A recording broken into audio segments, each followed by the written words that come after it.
음성으로 우리의 마음을 활짝 열어주셔서 고맙습니다. 저는 한 주간 동안 기도원에 잘 다녀왔어요. 제가 1년에 2번 내지 3번 정도를 기도원을 늘 가곤 합니다. 이번에 기도원은 좀 특별했었던 것 같아요. 주변에 있는 아는 목사님들이 하루 날을 잡아서 한번 오셨어요.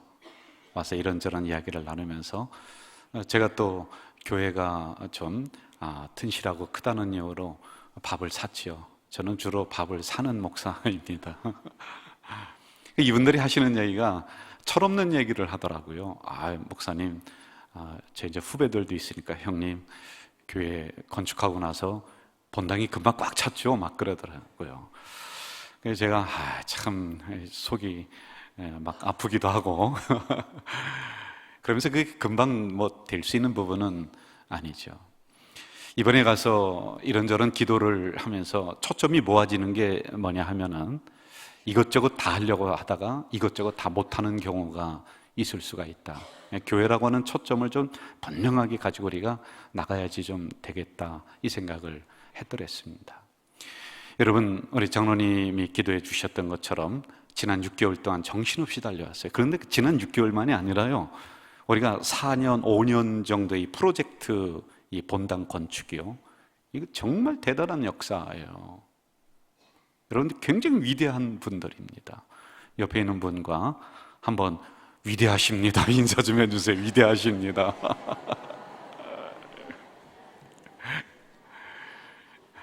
제가 아는 목사님들 오셨던 분들 중에 교회 건축을 준비하다 시도도 못 하신 분들, 그런 분들이 꽤 있고요. 제가 아는 분들 중에는 수도 없습니다. 근데 정말 우리는 큰 역사를 이렇게 써왔죠. 그런데 과연 우리 교회를 여기 세우신 존재 이유와 목적이 무엇인가라고 하는 이 초점을 이번 기도원 가서 알고는 있었습니다만은 다시 본질적인 부분을 다시 기도하는 그런 시간을 가졌더랬습니다. 여러분 아마 초등학교 때 이런 실험을 한두 번쯤은 해봤을 거예요. 이만한 돋보기가 있어요. 그러면은 한낮에 태양이 내려지는 그 오후에 이 돋보기를 가지고 초점을 맞추려는 거예요. 빛을 모으죠. 그리고 바닥에 검은 종이를 깔고는 초점이 점점점 좁혀졌을 때 일정한 시간이 지나면은 여기에서 불꽃이 일어나는 그런 실험들은 한두 번쯤은 해봤을 것 같습니다. 여기에는 딱 간단한 것 같지만 몇 가지 공식이 있습니다. 햇빛을 모아야 된다는 것이지요. 초점을 좁혀야 됩니다. 그리고 또 하나는 일정한 시간이 지나야지 불꽃이 일어난다라고 하는 이러한 원리가 있습니다. 종종 저희 할아버지께서는 이런 이야기를 저희들에게 해주셨어요. 얘야, 사람이 12가지 재주를 가지고는 못 살아간다. 재주가 많으면 좋지 않아요? 그런데 12가지 재주 가진 사람이 밥을 굽는단다. 그때는 이게 무슨 이야기인지를 제가 몰랐지요. 그러나 인생을 살아가면서 그렇구나 라고 깨달는 순간이 왔는데 아마 이런 뜻이 있는 것 같아요. 이것저것 하지 말고 내가 잘할 수 있는 일, 그것에 집중해라. 아마 그런 가르침이었을 것 같아요. 그래서 그 분야의 전문가가 되라라고 하는 것이죠. 오늘 제 설교대로 한다면 교회가 이것저것 다 했으면 좋겠습니다. 그러나 우리가 잘할 수 있는 것이 무엇인가, 그리고 또 잘하고 있는 것이 무엇인가, 우리 교회의 본질은 무엇인가를 다시 한번 초점을 모아서 나가는 것, 그런 것이 아닐까라고 생각을 하게 됩니다. 여러분, 누가 뭐래도 교회의 우선순위, 교회의 존재 목적, 이것은 변함이 없습니다. 이것을 오늘 본문에서 이야기를 해주고 있습니다. 제자들이 이런저런 생각을 많이 가지고 있고 관심이 다른 데 많이 있습니다. 그러자 예수님께서는 그러한 부분을 끊어주시면서 생각과 행동의 초점을 한 곳으로 모으게 해주시는 본문이거든요. 이 본문을 관통하는 주제는 한 가지입니다.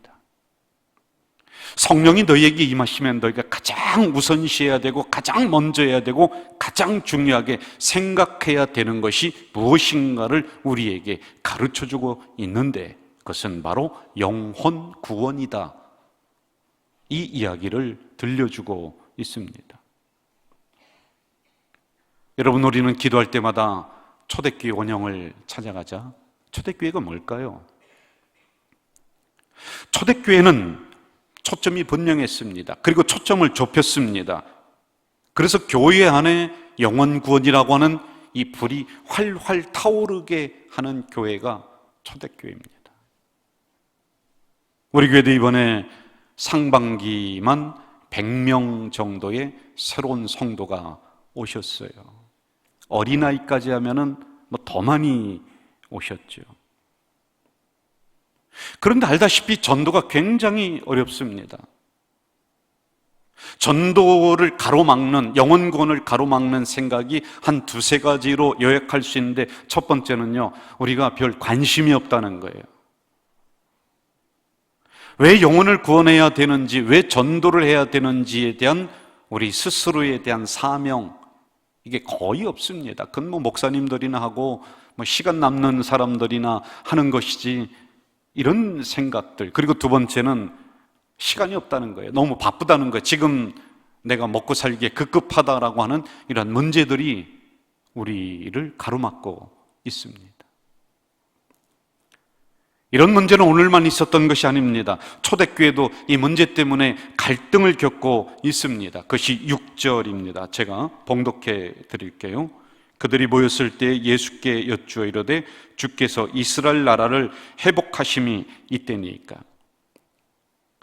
지금 제자들의 생각은 딴 곳에 가 있는 거예요. 여러분, 이 시간에 예배를 우리가 함께 드리면서 여기에 모인 400~500명에 되는 성도들의 생각이 이곳으로 다 와 있다. 착각이죠. 어떤 분은 지금 집 생각하는 분도 있고, 아파트 문을 잠궜나 열었나 그 생각하는 분도 있고, 다 흩어진 것. 제자들도 마찬가지였어요. 이스라엘 나라를 회복하심이 이때니까 라고 하는 것은 현실적인 문제예요. 현실은 지금 로마라고 하는 나라가 와서 이스라엘을 먹어버렸거든요. 아니, 지금 구원의 문제, 은혜의 문제, 말씀의 문제, 그건 뒷전이고 현실의 문제가 더 급하다는 것이죠.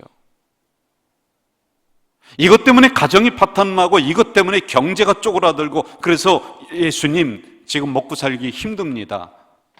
영혼 구원, 그건 이 다음에 해도 되지 않습니까? 이 문제를 들고 나오는 것입니다.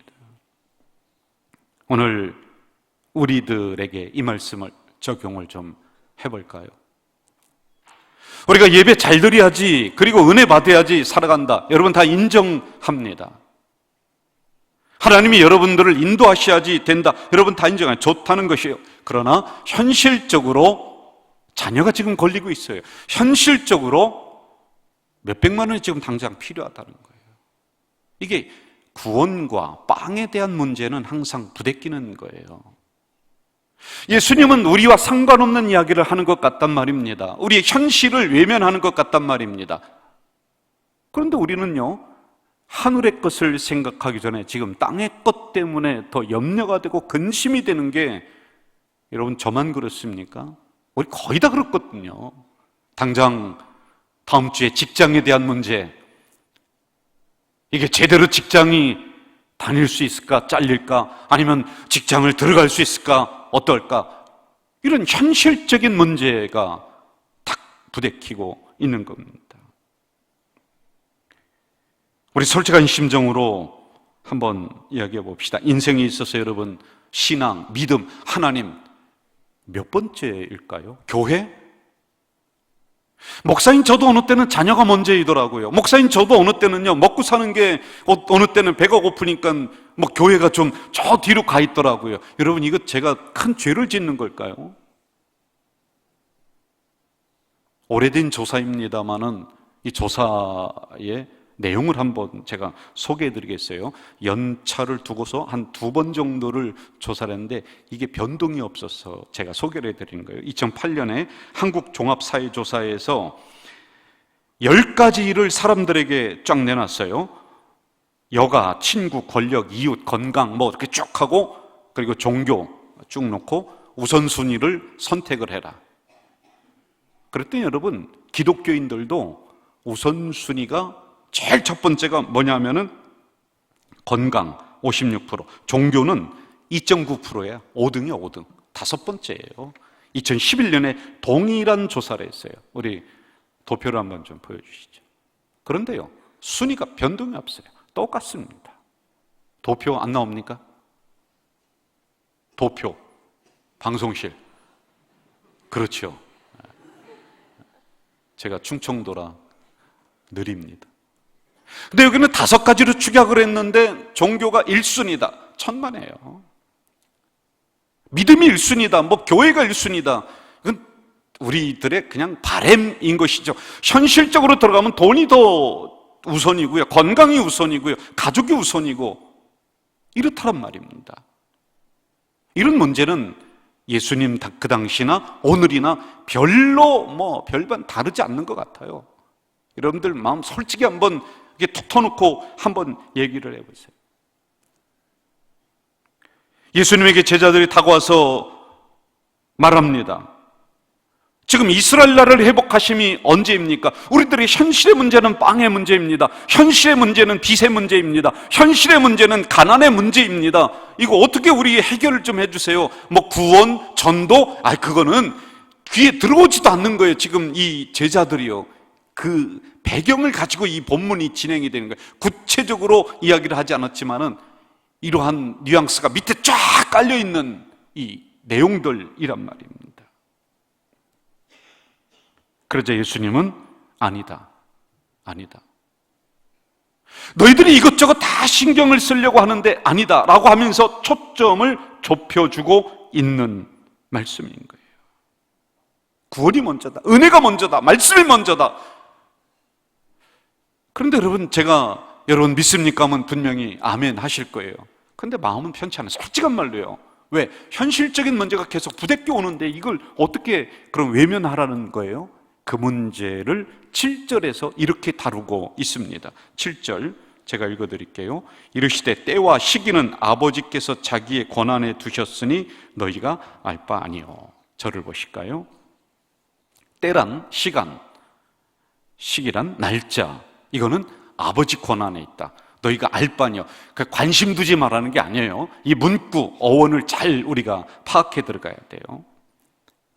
이것은 너희들이 걱정할 문제가 아니다. 그 문제가 걱정해서 다 풀린다면 100번, 1000번 걱정하라고 하죠.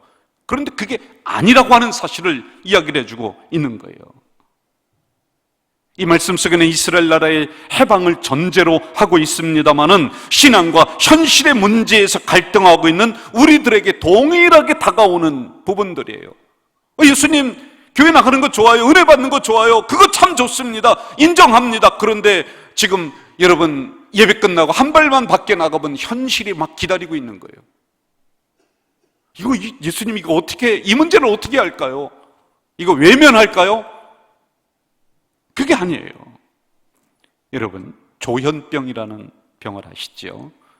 그 옛날로 얘기하면은 그 정신분열증, 더 옛날로 얘기하면은 미쳤다, 이렇게 하는 병이죠. 조현병. 제가 여기 의학에 전문 지식이 있는 분들 있으면 조금 틀려도 양해를 해주세요. 설교 마치고 저에게 와주세요.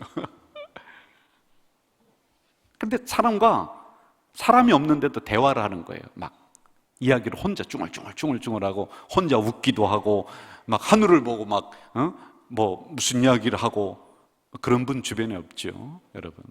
그런데 얼마 전에 이 조현병 걸린 사람이 고속도로를 거꾸로 질주해서 사고가 나서 2명이 죽었다. 이게 조현병의 증상 중에 하나예요. 통제가 안 되는 거예요. 김영철 목사님이라고 한 분이 이런 책을 쓰셨어요. 죽고 싶은데 살고 싶다. 이게 무슨 내용이에요? 죽고 싶은데 살고 싶다는 거예요. 그런데 이분의 간증을 들으면 이해가 돼요. 3대에 걸쳐서 기독교 집안이에요. 아버지, 할아버지, 본인, 기독교 집안, 독실한 기독교 집안이, 그리고 본인 때에 목사가 나온 거예요. 본인이 목사가 된 거예요. 그런데 자기에게 예쁜 여동생 2명이 있었어요. 여동생 2명이 동시에 조현병에 걸린 거예요. 쉽게 얘기해서 미친 거예요. 여러분, 한국 사회에서 이런 병이 걸렸다? 집안에 가둬놔 버립니다. 특히 기독교를 믿는, 하나님을 믿는 집에서 이런 병이 있다. 무슨 생각을 하느냐 하면은 본인들도 하나님에게 무슨 저주를 받았다, 이 생각을 하는 거예요. 그러니까 가둬놓는 거예요. 치료를 안 해요. 방에 가둬놓고 묶어놓고 그래버리는 거예요. 그런데 이 목사님이요, 이제 목사님이 돼서 목회를 하려니까 목회를 할 수가 없더라는 거예요. 이 문제가 해결이 돼야 되는데, 아니 왜 하나님은 우리 집안에, 우리 가문에 하나님 열심히 믿었던 3대째의 기독교 집안인데, 그리고 내가 목사가 됐는데 왜 우리 여동생 그 2명 나쁜 짓도 안 했는데 왜 조현병, 왜 정신분열증에 걸려서 혼자 막 이야기하고 방 안에서 혼자 막 중얼중얼거리고 칼 가지고 부모에게 대들고, 이게 도대체 이게 어떻게 된 일인가? 이걸 해결을 할 수가 없는 거예요. 목회를 못 하는 거예요. 이 부분을 해결을 해야 되겠다. 그러다가 3가지의 결심을 했어요. 첫째는 밝히자. 무슨 얘기냐면 집안에 숨겨두지 말고 이 여동생을 끄집어내서 치료를 하기를 시작을 했어요. 그래도 이미 늦었다는 거예요. 너무 늦었어요. 완치가 안 되는 거예요. 그리고 2번째는 이런 질병으로 어려움을 겪고 있는 사람들이 보니까 수도 없이 많은 거예요.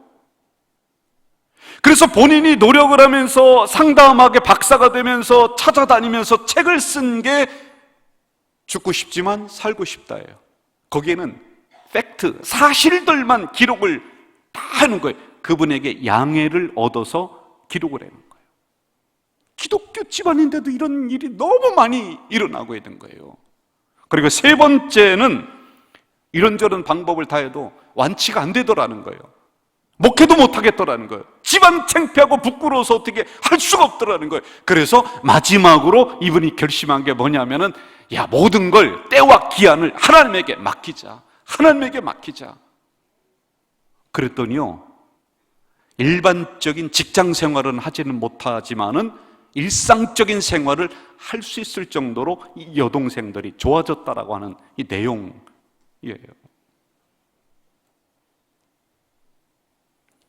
제가 이 상식적인 원리를 깨닫기까지 정말 많은 시간을 보냈어요. 저도 여러분 자녀 때문에 안달을 하는 거예요. 막 너무 급한 거예요.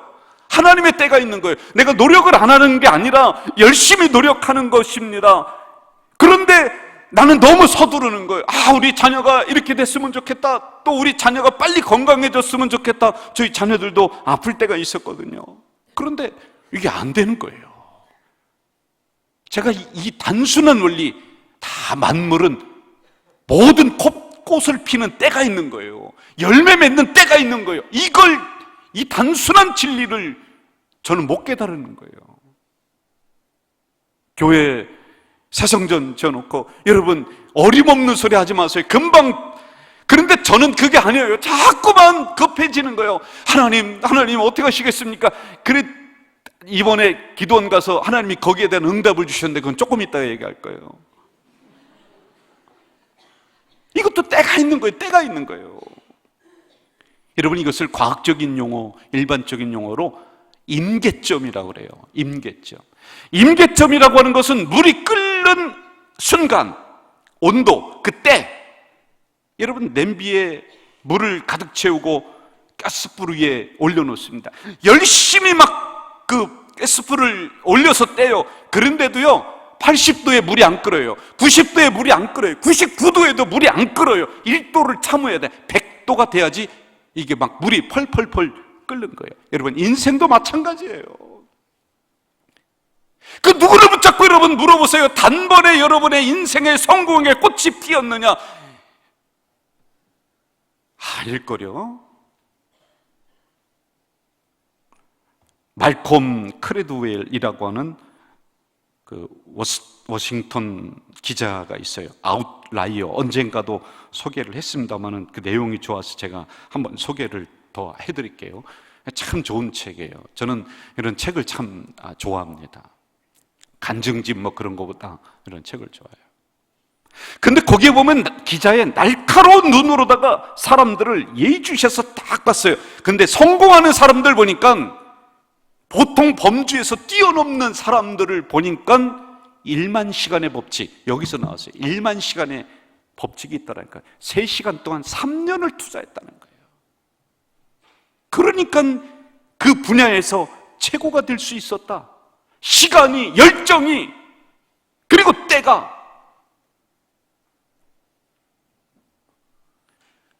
우리 교회도 조도영 장로님의 아들 조예찬 군이라고 하는 친구가 축구 선수예요. 여러분도 잘 아시는 분들도 있을 겁니다. 그런데 이 친구가요, 제가 예리한 예언적인 눈으로 볼 때 메시를 능가할 친구거든요. 남 이야기라고 아멘도 안 해주시는 거예요, 여러분들이. 대단해요. 지금은 별명이 날쌘돌이에요. 이 친구 한번 공을 딱 잡았다면요, 순식간에 상대방 골문 앞에 가는 거예요. 볼도 안 뺏깁니다. 볼도 안 뺏기는 거예요. 날쌘돌이. 금방 얻었나요? 초등학교 때부터 죽으라고 연습하고 10년이 넘게 해서 얻은 별명이 날쌘돌이에요. 제가 질문 하나 할게요. 여러분, 믿음의 조상이 누구죠? 아브라함이에요. 아브라함의 원래 이름은 아브람이에요. 아브람. 이 뜻은 뭐냐면은 그냥 높은 사람, 좋은 사람. 아브람이 등장할 때가 창세기 12장이에요.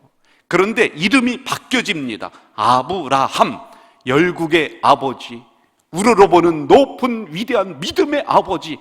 그게 창세기 17장에 나와요.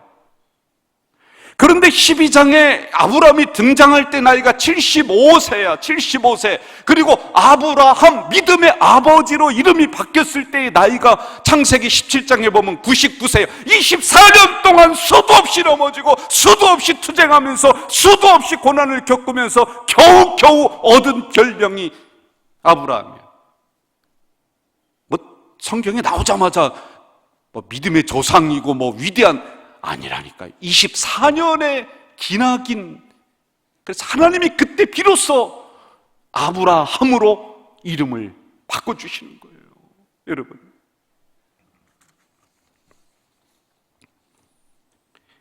기억하십시오. 하나님이 올리시는 때가 있습니다. 하나님이 여러분들의 인생에 묶여진 것들을 풀리게 하시는 때가 있습니다. 여러분의 닫혀진 문들을 열게 하시는 때가 있습니다.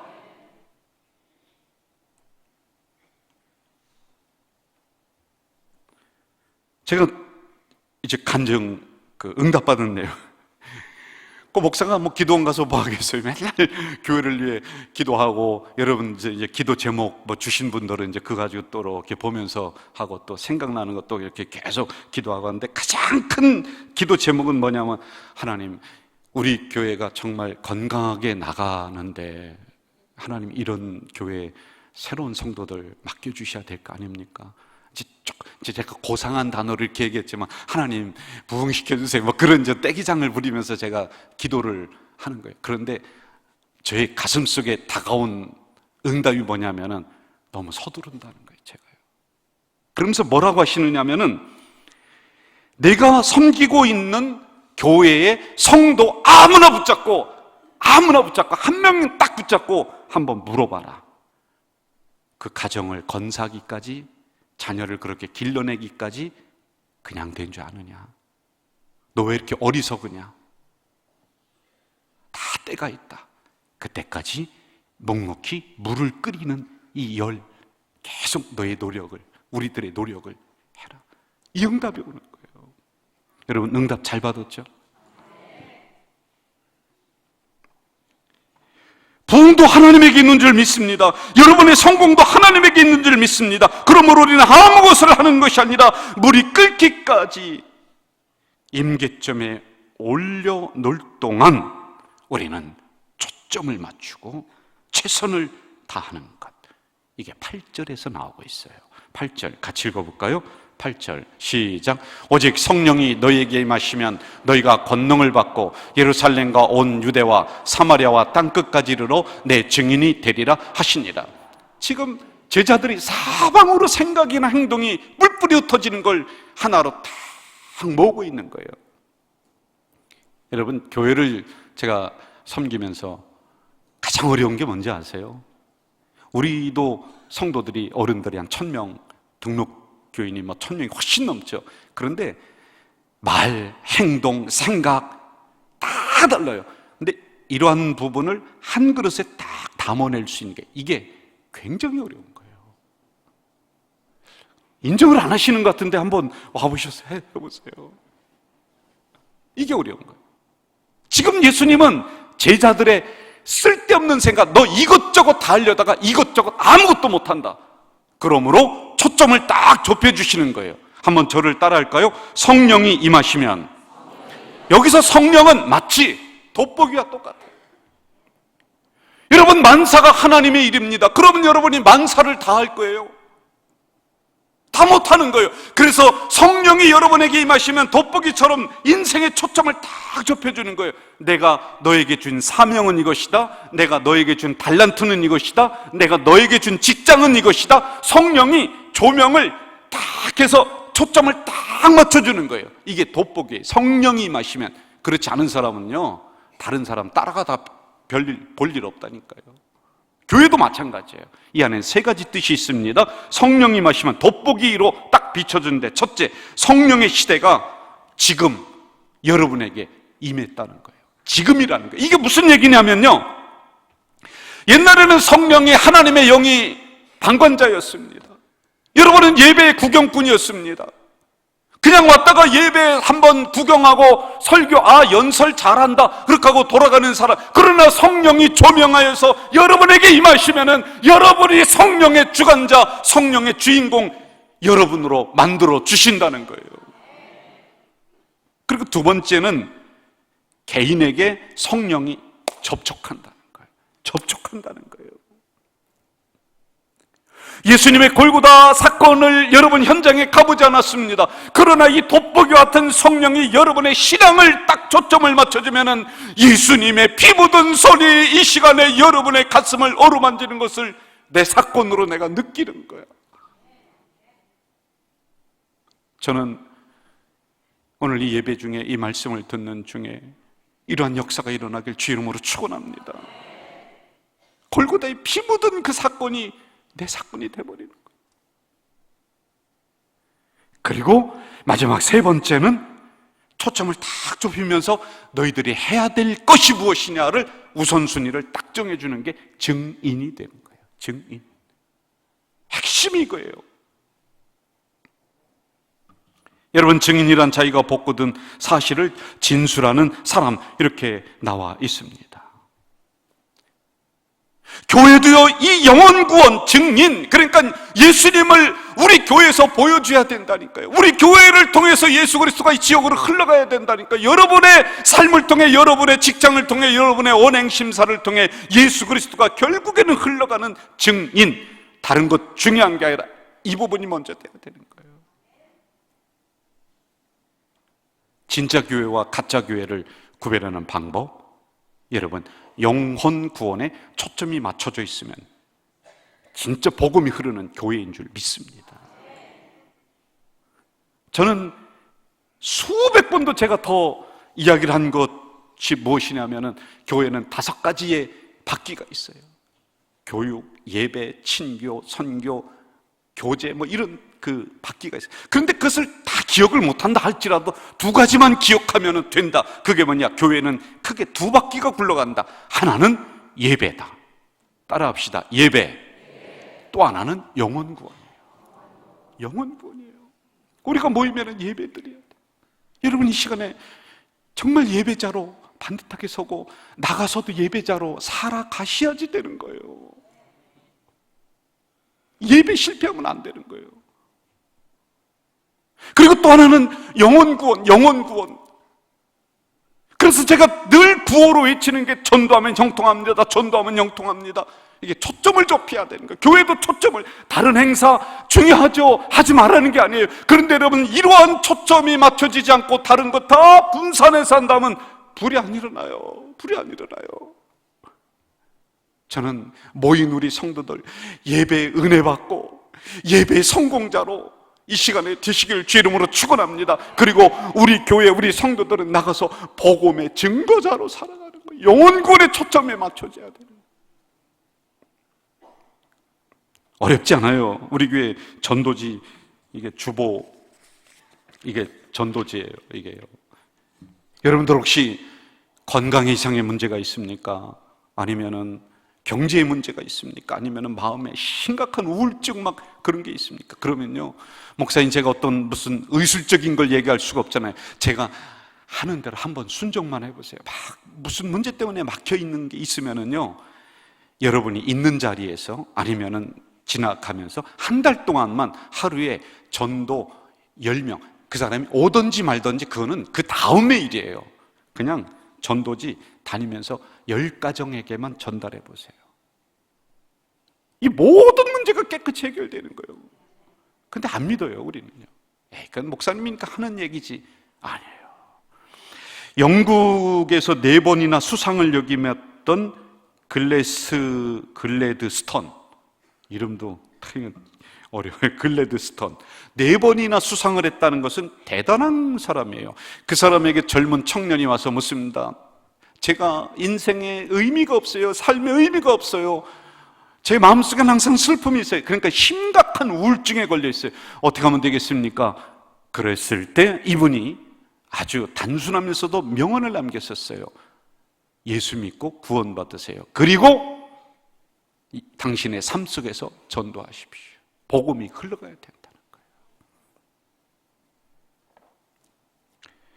여러분, 초점을 좁히시기를 바랍니다. 너무 널려두지 말고 한두 가지라도 분명한 초점을 가지고 우리 교회가 믿음의 전진을 한다면 교회는 부흥의 불꽃이 일어날 줄로 믿습니다. 여러분, 교회만이 아니라 여러분의 인생도 초점을 딱 좁혀서 나아간다면은 형통의 불꽃이 일어날 줄로 믿습니다. 이 시간에 우리 찬양으로 마무리를 좀 했으면 좋겠어요. 우리 다 아는 찬양인데 우리 밝은 마음으로 많은 사람들 참된 진리를 모르는 채 주님 곁을 떠나갔지만 이 찬양 우리 하면서 설교의 마무리를 이렇게 삼도록 하겠습니다. 예수가 좋다오. 우리 박수 치면서 할까요?